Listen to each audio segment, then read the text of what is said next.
80% of the raw materials in the pharmaceuticals sold in the United States are imported from abroad. Most of those raw materials originate in China or India, and the chemical inputs produced in China are commonly consolidated by distributors in Dubai and across the UAE before being shipped to Indian drug manufacturers. And every one of those shipments passes through the Strait of Hormuz, and the Strait of Hormuz has been functionally closed for over 5 weeks. And CNBC reported that air cargo rates from India have climbed 200 to 350% on some routes. And a chief supply chain strategist said that because most pharmacies and wholesalers operate on a just-in-time inventory model for generics, sustained disruption could start showing up for consumers within 4 to 6 weeks. First as shortages or delays for high-volume medications like diabetes drugs, hypertension treatments, statins, and antibiotics, and potentially extending to some temperature-sensitive therapies, including certain cancer treatments. And PBS reported that those repercussions have already hit fuel costs and are set to spread even more widely to packaging, household goods, appliances, medicines, and electronics. And what I am about to walk you through in this video is not just a food shortage story. I have already made that video. This is different. This is the video about everything else. The medications you depend on, the car parts you need to keep driving to work, the air conditioning unit that keeps your family alive in July, the household goods that keep your house functioning, the building materials that keep your home standing, the electronics that keep you connected to work, to school, to the world. And every single one of those supply chains runs through the same choke points that are currently closed, contested, or compromised. The Strait of Hormuz, the Chinese manufacturing hubs that depend on Gulf energy, the Indian pharmaceutical plants that depend on Chinese chemical inputs, the shipping routes that connect all of them to the American consumer. And this summer, for the first time since the pandemic, Americans are going to walk into stores and discover that the things they need are either not on the shelf, not available at any price, or available at a price that exceeds what their household budget can absorb. Not just food. Everything. And I need you to understand a concept that most Americans have never heard of, but that controls their access to everything they buy. Just-in-time inventory. This is the system that modern corporations adopted over the past 30 years to maximize profit by minimizing the amount of product they keep in stock at any given time. Instead of warehousing 6 months of inventory, which costs money in storage, insurance, and capital, companies order only what they need for the next few days or weeks and rely on the supply chain to deliver the next shipment on time, every time. It is brilliantly efficient when it works, and catastrophically fragile when it does not, because there is no buffer. No reserve, no warehouse full of backup supply. The inventory is in the pipeline, on a ship, on a truck, at a factory that has not finished manufacturing it yet. And when the pipeline is disrupted, the product simply does not appear. And the consumer discovers the fragility only when they walk into the store and see the empty shelf or the pharmacy and hear the words, "We are out of stock." And the CEO of the Association for Supply Chain Management told Supply Chain Dive that last year was about managing disruptions, but right now it is about redesigning your global network. And organizations are picking up additional costs to move inventory forward and build it up so they can mitigate short-term shocks. Which means even the companies that manage the supply chains are acknowledging that the system as currently designed cannot handle what is coming. They are trying to rebuild the buffers they spent 30 years eliminating, and they are doing it at the exact moment when the disruptions are the most severe they have been since the pandemic. And the race between rebuilding the buffer and the arriving disruption is a race that the disruption is winning. Your medications are about to become harder to find and more expensive. And for some Americans, that is a life-threatening emergency. More than 200 prescription medicines were in short supply in the United States as of late 2025, according to the American Society of Health System Pharmacists. And that was before the Strait of Hormuz closed.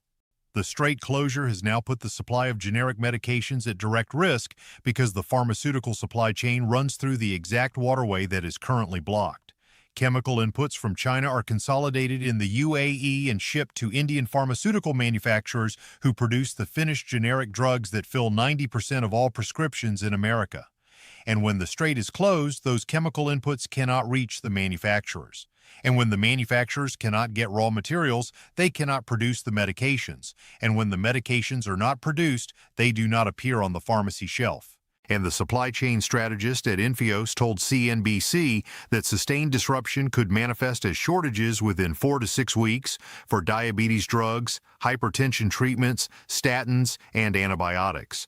And a former medical school dean said the biggest effects will be on generics because they have the tightest margins. And the senior vice president at Stanford Healthcare said she is worried about more than just pills. She cited insulin syringes, hand sanitizers, nitrile exam gloves, and ointments that require petroleum or petroleum byproducts, all of which depend on the same supply chain that runs through the strait. And the drug shortage crisis is not new. It is chronic, but it is about to get dramatically worse because the strait closure has added a supply disruption on top of a system that was already operating at its limits. The American Society of Health System Pharmacists documented that the shortages that persist tend to last longer and hit harder, especially generic sterile injectable drugs and cancer treatments. And 38.8 million Americans, approximately 18% of the population, were already impacted by medical product shortages in the fall of 2023. Nearly half of those impacted reported delaying or stopping use of a medication because it was not available. And 24% reported negative physical health effects from the shortage. That was before the war, before the strait closure, before the air cargo rates from India climbed 200 to 350%. And the proposed pharmaceutical tariffs could further destabilize the supply chain because most of the materials for medications are made overseas, especially generic medications. For the diabetic who depends on metformin, for the hypertension patient who depends on lisinopril, for the cancer patient who depends on a generic chemotherapy agent manufactured in India from Chinese chemical inputs shipped through the Strait of Hormuz. The disruption is not a policy debate. It is a countdown to the moment when the pharmacy says, "We do not have your medication and we do not know when we will get it." And for some patients, that moment is not an inconvenience. It is a medical emergency. And I want to put a specific face on this because the abstraction of supply chain disruption becomes terrifyingly concrete when it is your prescription. There are approximately 37 million Americans with diabetes. Many of them take metformin, a generic drug that costs pennies per pill and is manufactured primarily in India from Chinese chemical inputs.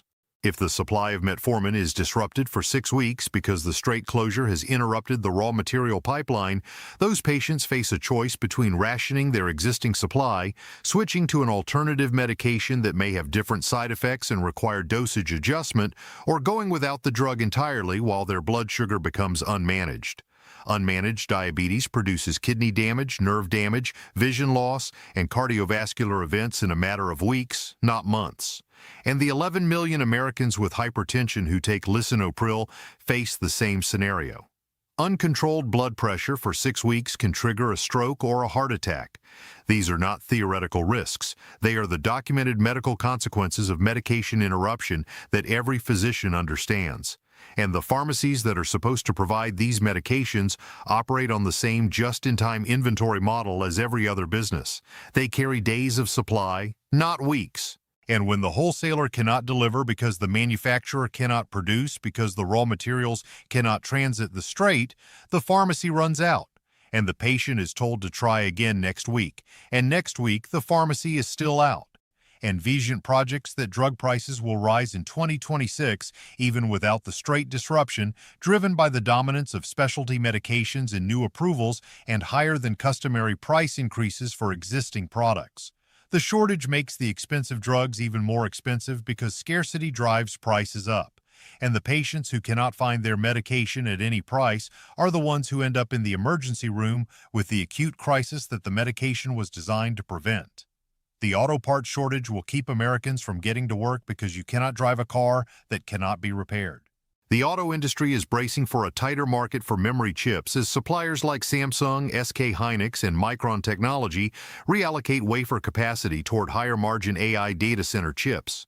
S&P Global Mobility reported that dynamic random access memory capacity will be constrained in 2026 and 2027, and the semiconductor shortage that crippled the auto industry in 2021 and 2022 is returning in a different form.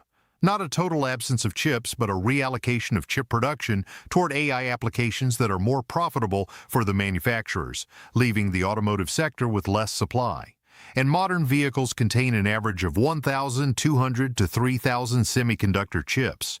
Every function from the engine control module to the infotainment system to the safety features to the transmission control depends on chips that are becoming harder to source. And the tariffs on Chinese goods have added cost to every component that touches the Chinese manufacturing ecosystem, which includes the majority of automotive electronics, wiring harnesses, and electronic subassemblies. And PBS reported that reduced manufacturing capacity in China, Japan, Taiwan, and South Korea from the strait closure is expected to cause shortages and higher costs for auto parts, among other consumer goods. And for the American family that depends on their car to get to work, to get to school, to get to the grocery store, to get to the doctor, a car that needs a repair that cannot be completed because the part is back-ordered for 6 to 8 weeks, is not a minor inconvenience. It is a transportation crisis that affects everything. A missed shift leads to lost wages. Lost wages lead to missed bills. Missed bills lead to late fees, credit damage, and the compounding financial spiral that starts with a single part that was not available. And the average cost of an auto repair has already surged 20% since 2021 because of parts inflation and labor shortages at repair shops. And the average age of a vehicle on the road in America is over 12 years, the oldest on record, because families that cannot afford a new car at current prices and interest rates are holding on to older vehicles that require more frequent repairs with parts that are becoming harder to find. The older the car, the more it needs repair. The more it needs repair, the more it depends on parts that are becoming scarce. And the family that cannot repair the car cannot get to work. And the family that cannot get to work cannot pay the bills. And the bills do not wait for the part to arrive. And the auto parts crisis is compounded by the tariffs that were imposed on Chinese manufactured components. Wiring harnesses, sensors, electronic control units, brake components, and hundreds of other parts that are manufactured in China or contain Chinese subcomponents are subject to tariffs that have increased their cost by 10 to 25%. And the tariff does not just raise the price, it creates uncertainty. An importer who does not know what the tariff rate will be next month cannot commit to purchasing the next shipment at a fixed price. And that uncertainty causes delays because the importer waits for clarity that never arrives, and the parts that were supposed to be in the distribution pipeline in June are still sitting in a warehouse in Shenzhen waiting for a purchase order that has not been issued. And the auto repair shop that ordered the part 3 weeks ago calls the distributor and is told that the delivery date has been pushed back, and the car sits in the driveway. And the worker sits at home, and the bills compound. And the family budget, which was already at its breaking point from gas and groceries and insurance and electric bills, absorbs another hit that it cannot sustain. And the irony is devastating. The tariffs were supposed to bring manufacturing back to America, but the manufacturing did not come back. The jobs did not appear. The factories were not built, and the only thing that arrived was a higher price on every component that American consumers and businesses need from the factories that still operate overseas. The cost came. The benefit did not. And the American family pays the difference. The appliances and electronics that keep your home functioning are about to become scarce, and the summer heat will make the timing devastating. PBS reported that the war's supply chain disruptions are set to spread to appliances and electronics, and the mechanism is the same one affecting medications and auto parts. The manufacturing hubs in China, Japan, Taiwan, and South Korea that produce the components for air conditioners, refrigerators, washing machines, water heaters, and every other household appliance depend on energy from the Gulf. With strait shipments stopped, those manufacturing hubs are drawing on energy reserves that will run out in a few months. Reduced manufacturing capacity means fewer appliances produced, fewer units shipped, fewer units on the shelf at Home Depot and Lowe's, and higher prices for the units that remain. And the timing could not be worse. Summer is when air conditioning demand peaks. A family whose central AC unit fails in July needs a replacement immediately, not in 3 weeks when the backorder clears. Immediately. Because 110-degree heat in Phoenix or Houston or Dallas without air conditioning is a medical emergency that kills. And if the replacement unit is back-ordered because manufacturing capacity in Asia has been reduced by the strait closure, the family faces a choice between waiting in dangerous heat or paying an emergency premium to a contractor who found the last unit in the region. And that premium could be $2,000 to $4,000 above the normal price. And the family that was already stretched by gas at $5 and groceries surging 12 to 18% and electric bills at record highs does not have $2,000 to $4,000 in reserve. And the refrigerator is the same story. A refrigerator that fails in July means hundreds of dollars in spoiled food in addition to the cost of the replacement unit. And if the replacement is back-ordered, the family is buying ice and coolers and making daily trips to the store for perishables, spending more money on food that they cannot store because the appliance that stores it is not available. And tariffs on Chinese-manufactured appliances have already increased the base price of refrigerators, washing machines, and HVAC equipment by 10 to 25% before the Strait disruption added further supply constraints on top. The tariff increases the price. The Strait closure reduces the supply, and the summer heat creates the demand. Three forces converging on the same products at the same time, and the American family is caught in the middle of all three. And water is another resource that most Americans take for granted, but that is approaching crisis levels in multiple regions this summer. The western United States has been cycling through drought conditions for over 2 decades. Reservoirs are below historical averages. Groundwater tables are declining. And the summer of 2026, with projected above-average temperatures, will stress water systems that are already operating at reduced capacity. For families on well water in rural areas, a pump failure during a drought means no water from the tap.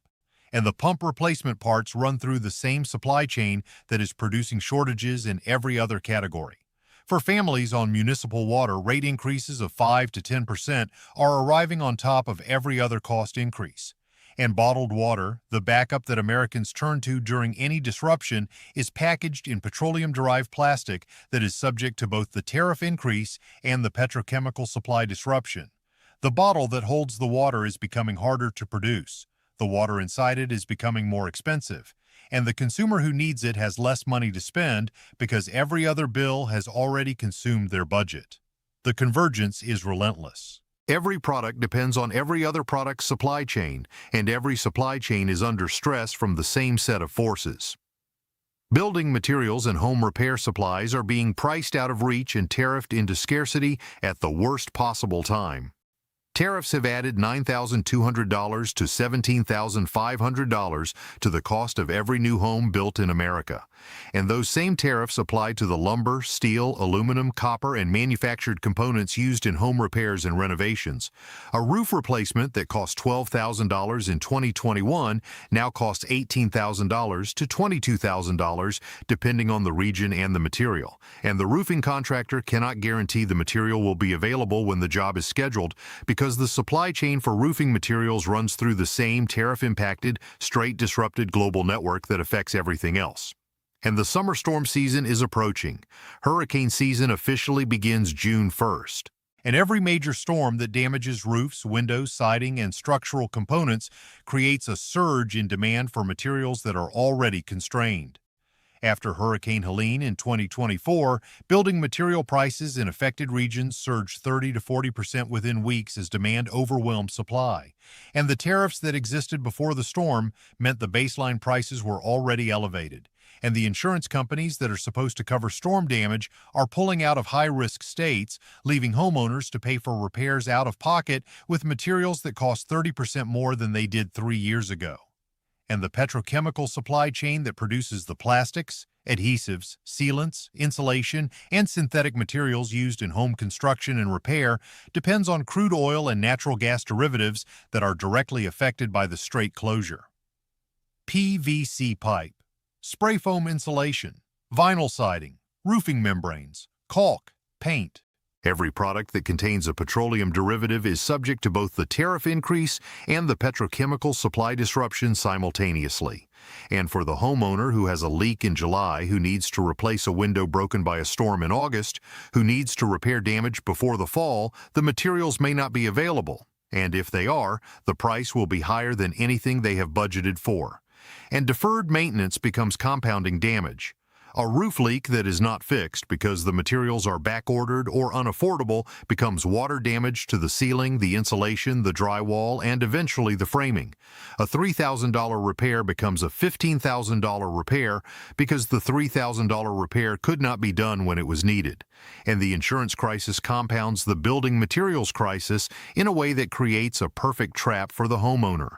The insurance company requires you to maintain your property to a specific standard or risk having your policy canceled or your claim denied. But the materials needed to maintain the property to that standard are either unavailable or priced beyond what your household budget can absorb. So you defer the maintenance. And the insurance company discovers the deferred maintenance during the next inspection or claim review and raises your premium or cancels your coverage. And you are left with a home that needs repairs you cannot afford, using materials you cannot find, covered by insurance that costs more than you can pay, or that has been canceled entirely. And the hurricane season that begins June 1st is approaching a housing stock that is older, more poorly maintained, and more underinsured than at any point in the past 2 decades. And the building materials that would be needed for post-storm repairs are already constrained before the first storm arrives. The supply chain crisis is not waiting for the hurricane. The hurricane will arrive on top of an existing shortage and transform a building materials constraint into a building materials catastrophe. What you can do before summer to protect your family from the shortages that are already forming. I have walked through the shortages that are coming. Medications, auto parts, appliances, electronics, building materials, household goods. And every one of them is driven by the same convergence of forces. The Strait of Hormuz closure disrupting the petrochemical and pharmaceutical supply chains, the tariffs increasing the cost of every imported component, the energy price surge increasing the cost of manufacturing and shipping, and the just-in-time inventory model that has stripped every buffer out of the American supply chain in exchange for corporate efficiency and profit.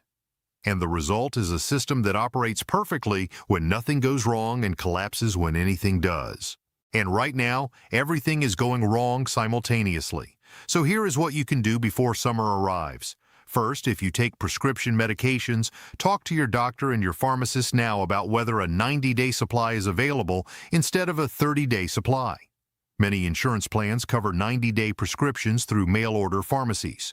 If the shortage hits in July, the difference between having a 90-day supply and a 30-day supply could be the difference between managed care and a medical crisis. Second, if your car has a pending repair, do it now. Do not wait until the summer when the parts may be back-ordered and the repair shops may be overwhelmed. Get the brake pads replaced, get the transmission serviced, get the AC recharged. Every repair done in April is a repair that does not depend on a part that may not be available in July. Third, if your air conditioning system is older than 10 years, have it inspected and serviced now before the summer demand surge. An AC system that fails in April can be repaired or replaced at normal prices with normal lead times. An AC system that fails in July during a heat wave will cost more, take longer, and may require a temporary solution that costs hundreds of dollars while you wait. Fourth, if your home has deferred maintenance, address it now. The roof repair, the plumbing fix, the window seal, the gutter replacement. Every repair done before the summer storm season with currently available materials is a repair that does not depend on tariff-inflated, shortage-constrained, back-ordered supplies. Fifth, build a 30-day household supply of essentials beyond food, paper goods, cleaning supplies, personal hygiene products, over-the-counter medications like acetaminophen, ibuprofen, antihistamines, and antacids. First aid supplies. These are the products that disappear first during a supply chain disruption because they are the products that everyone needs simultaneously. And a 30-day supply purchased gradually over the next 8 weeks does not contribute to panic buying. It is quiet, responsible preparation that protects your family without harming anyone else. I want to close with this. The American consumer has been trained by decades of abundance to believe that everything they need will always be available at the store where they usually buy it. That belief is the product of a supply chain that functioned so reliably for so long that its fragility became invisible. You did not think about the Strait of Hormuz when you filled your prescription. You did not think about Chinese semiconductor allocation when you started your car. You did not think about Indian pharmaceutical manufacturing when you took your blood pressure medication. You did not think about the petrochemical supply chain when you turned on your air conditioning. You did not think about any of it because you did not have to. It worked. And because it worked, you assumed it would always work. And that assumption is the most dangerous thing in your financial and physical life right now. Because the supply chain that delivered everything you needed for decades is under more simultaneous stress than at any point since the spring of 2020. And the stress is coming from more directions and affecting more product categories than the pandemic disruption did. The pandemic shut down production. This crisis is shutting down the raw material supply, the energy supply, the shipping routes, the chemical inputs, and the labor force simultaneously while adding tariffs on top. It is the pandemic supply chain disruption, plus an energy crisis, plus a trade war, plus a real war, plus a labor crisis, plus an inflation crisis. All at once, all converging on the same 3 months of summer when demand for energy, food, medications, and home maintenance peaks. The families that prepared will endure the shortages as inconveniences. The families that did not will experience them as emergencies, and the difference between inconvenience and emergency is measured in weeks of preparation, not years of income.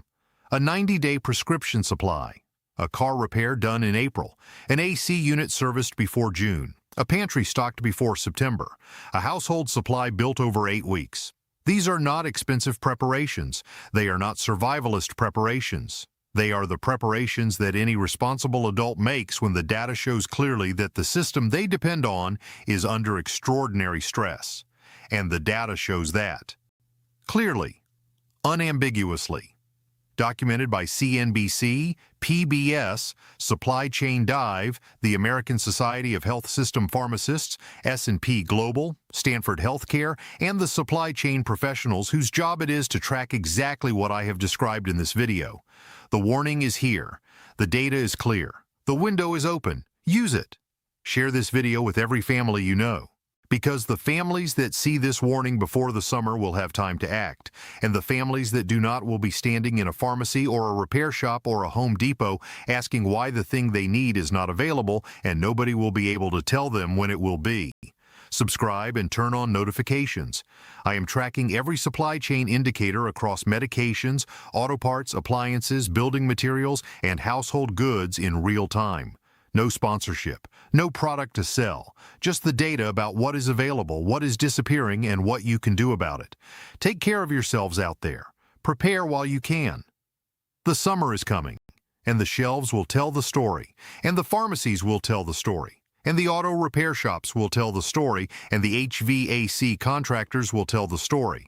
And every story will say the same thing. The system that used to deliver everything you needed on time every time is no longer capable of doing so. And the families who prepared before the story was written are the ones who will not be characters in it. Be one of those families.